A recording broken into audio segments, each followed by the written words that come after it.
I'm now joined live by Yashwant Sinha, former finance minister and senior BJP leader. Mr. Yashwant Sinha, good evening. Arnab here. Good evening, You've been Arnab. extremely critical of the budget. Unforgiving, in fact, is the only word I have for the BJP response. Have you been fair? I don't know. Have you been fair? Because, you know, the crux of the opposition attack, BJP attack, is the state of the basis, is the state of the economy. But can that be a barometer to judge Chidambaram's budget? The question should be, how has Chidambaram performed despite the economic conditions? No, if you want me to praise his budget, I'll start praising his budget. But if you want me to be frank and truthful, then I have to point out the deficiencies in this budget that I or my party sees in this budget, you know.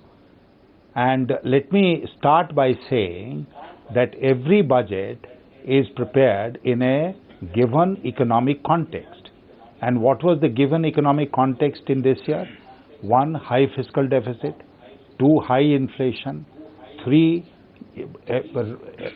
the maximum, the highest current account deficit that India has seen ever. The high interest rates. The decline in investor sentiment, lack of confidence in the Indian economy. These were the issues which were there, and these are the issues which the budget was supposed to tackle.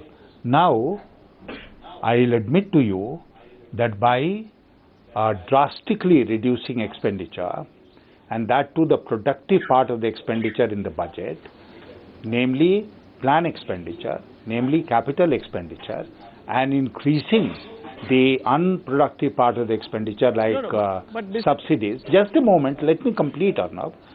He has not bothered about the quality of the cuts and taken the easy way out of fixing the fiscal deficit at the target or near the target level by cutting expenditure. Now, I don't quarrel with him on that count, though it will have its impact on the demand side of the economy. But the point remains that as far as inflation is concerned, current account deficit is concerned, slow growth rate is concerned, investment sentiment is concerned, confidence in the economy is concerned, he has not done anything. This is the point I'm making, sir. Yeah, I understand. I'm not holding a brief for Mr. Chidambaram. You know that, Mr. Yashwant Sinha. No, I don't. I don't hold a brief for anyone, neither for the opposition, for the government. But a more straightforward question is, you're a finance minister of tremendous experience. You cannot expect, you know, Chidambaram in one budget to fix years of fiscal mismanagement, profligacy, etc., etc. You can't expect him to wave a magic wand in one budget. He waved the magic wand in 2008-9 when, Arnab, he raised the expenditure of the government of India by 2 lakh crore rupees. That was the starting point of all the problems. Whatever we call, this was the starting point of all the troubles that we are facing today. And it was not Pranab Mukherjee. It was Chidambaram who did this deed. You know, so you wanted us to applaud him then because he has raised expenditure by 2 lakh crore. No, Mr. Yashwant Sinha. Today Mr. Yashwant expenditure by 60,000 crore and you expect us to applaud him? No, I don't. I have no such expectations. My concern is that there are two Yashwant Sinhas. I want to quote Yashwant Sinha to Yashwant Sinha. Yashwant Sinha, when the government was spending, you know, in 2008, you went after the government and you said this government is completely populist. I remember your quotes. I've been quoting them all day today. You were unforgiving then. Now when the government shows what some people say is prudence, apparently you have observed, correct me if I'm wrong, you said it's a Bazigari budget. Yes, it is. I don't know if you used the word Bazigari. I did use the word Bazigari. It's very difficult to please you, sir. Because I'll just point out to one thing. You know, if you watch the Lok Sabha and the presentation of the budget, in item after item, Mr. Chidambaram was comparing the budget estimates of next year with the revised estimates of this year and collecting more than his share of the clapping from the treasury benches. Now everyone knows that you compare a budget estimate with a budget estimate and not a revised estimate with a budget estimate.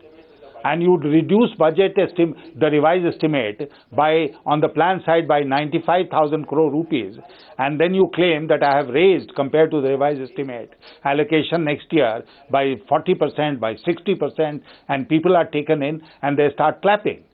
Now, there are people like me sitting in Lok Sabha who unfortunately understand these things. And that's why I said it is a Bazigari budget. Mr. Sinha, the fact is that he has tried to address the problems of declining growth. He's also tried to address the problems of the infrastructure sector. He's announced tax-free bonds. He's done all of that. He's also talked about the food security bill. Somewhere or the other, people would say that it is the BJP which is hurt because this message will revive growth, and this message will also include a whole lot of people in the food security net, and that is why in a pre-election year the BJP is bound to criticize all these announcements.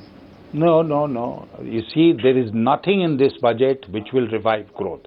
Let me make it very clear. And if you understand the infrastructure sector, as I do, the problem in the infrastructure sector today, whether it is roads or telecom or highways, whatever, it is not the finance part of it, it is the administrative bottlenecks which are causing all these problems. If you look at the report of the Center for Monitoring Indian Economy, and you look at the number of approvals, projects which have been put up for approvals, which have come down to almost nil, the number of projects which are held up, which have gone up from 10,000 crore rupees to 75,000 crore rupees, you will realize the horrible picture of the Indian economy. Now, what is it in this budget which will assure us that these problems are being addressed? I could not find a single thing in this budget where I could say he's either starting something big on the infrastructure side or he's solving the problems of which we are currently facing. Mr. Yashwant Sinha, at the beginning of his speech, the finance minister quoted Joseph Stiglitz, and he said there is a compelling moral case for equity, but it is also necessary that there has to be sustained growth. Our country's most important resource is its people. He went on to say that we have examples of states growing at a fast rate, but leaving behind women, scheduled castes, scheduled tribes, minorities, and some backward classes. Which state do you think he was talking about? If he was talking about Gujarat, then he is completely wrong. No, I'm telling you up front that if he was talking about Gujarat, then he is completely wrong. You know, let me tell you that he is the great, high priest of growth, isn't it? In this speech also he referred to growth, and he would like us to believe that growth will bring benefits to the entire society. You don't have to target a specific sections of society if you are targeting everyone, and the fruits of growth are reaching everyone. Now this is the whole point is, this government, the UPA, in the last 9 years has created so many problems for the economy, especially for the poor and the disadvantaged, that they have to come out with more and more schemes specifically to help them. This will not be necessary if the fruits of growth were reaching everyone, as they are in Gujarat. Well, as I said, I don't know which state he was talking about. I'm telling you. Now there's one question. I don't know which state he was talking about, but I have one question. Yes. A middle-class person watching Times Now as of this moment says, thank God I finally got something. My taxes did not go up. I have more opportunities to save. I have got some incentives for housing. Why is the BJP complaining with a slight improvement in my plight? No, we are not complaining against the improvement in his plight. If the middle class person thinks that his plight has improved, then I have nothing to complain about, you know. But the point is, you know, my Standing Committee on Finance had recommended that as far as income tax is concerned, the exemption limit should be raised from 2 lakh to 3 lakh. Chidambaram dismissed that. I had said that more than 1 lakh crore should be made available by way of saving instruments, concession in income tax. That he has not accepted. So there are a whole lot of things where he could have given further relief to the middle class, put more money in their hands to create demand in this economy. This he has not done. And he has imposed a burden of 18,000 crore by new taxes or surcharges, which is going to take away the purchasing power of the people. But Mr. Yashwant Sinha, you know that as a finance minister, he was looking at fiscal deficit numbers that were running away. The credit rating agencies were watching him. And if he is able to get the fiscal discipline back into the economy, there will be dividends that will flow in terms of interest rate cuts. Why are you excluding all these possibilities when you criticize his budget? Because, profligacy is something that your party and you yourself have been complaining against in the past. No, I'm telling you, I am not. I had complained against profligacy. I am still complaining against profligacy. If you think that the food security bill is the great manna from heaven for the poor, I am sorry, I beg to differ. Manrega has been a disaster in the rural areas. Anyone who goes there will see that nothing is happening. So. Huh?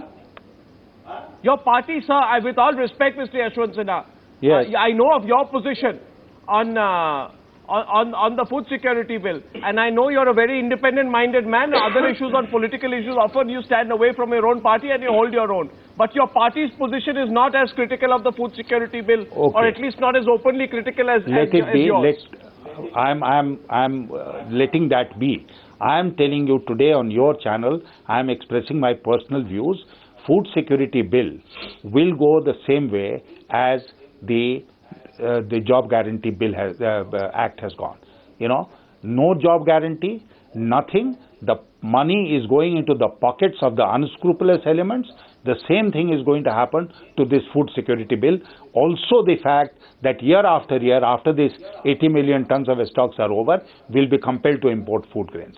We have to look at the larger picture. Okay, let me say I don't quarrel with even the food security bill. But why provide 10,000 crore? Do you think this is adequate? Isn't he being clever by providing only 10,000 crore for the food security bill? What about the credit rating agencies? You didn't talk about the credit rating agencies. Let's say it's a budget for the credit rating agencies. First, we created the problems. Now we are trying to partially solve the problems. Otherwise, the credit rating agencies. Why do you say we created the problem? They created the problem. The UPA created the problem. They can't blame anybody else, not even the global crisis. If you were finance minister, wouldn't you do exactly the same? I will do much more than exactly the same. Arnab, I'll do much more than exactly the same. I would have, if I was finance minister today, in my budget speech, I would have said, we are taking up the ambitious river linking scheme. I would have said, we'll build not 20, but 30 kilometers of national highway every day. I would have said that we are going to build 100 airports in this country. I would have said that we are going to build massive amounts of rural roads. These are things which will ignite the economy. These will ignite the economy. That he has not done. You tell me of one big project which the UPA government has taken up on the infrastructure front in the last 9 years. One big project. There is no doubt that there is a difference in perspective. Your focus on infrastructure, especially last couple of years of the Vajpayee government, and the focus on social welfare schemes of the UPA. There is no two views on that. Mr. Yashwant Sinha, you're someone who the government has to watch out for. 2008 unforgiving, 2013 unforgiving. It is very difficult to please Yashwant Sinha. Because they can't be right in 2008 as well as right in 2013. Let them admit that they were wrong in 2008, and then I'm prepared to appreciate them. Navika has some inside information as usual. But Mr. Yashwant Sinha, I believe the finance minister did have a conversation with you on the phone because he wanted you on his right side when he delivered this budget. I was thrilled. Navika, that? I was thrilled. I almost fell out of my car when he called me, you know, because we have not spoken in years, and suddenly I get this call from the great man himself. Okay. And I was so thrilled, I tell you. Oh my God. But did he request you? What did he tell you? How did it... No, let it be. Let him disclose the conversation. It will not be on my part to disclose that conversation. Well, you know, we just love these inside stories, and you're not refusing to share it with us. But it's great talking to you, Mr. Yashwant Sinha. Good to have a great seasoned voice on our pre-budget panel, on post-budget panel on Budget Day Live. Thank you. Nice talking to you, Mr. Yashwant Sinha. Thank you.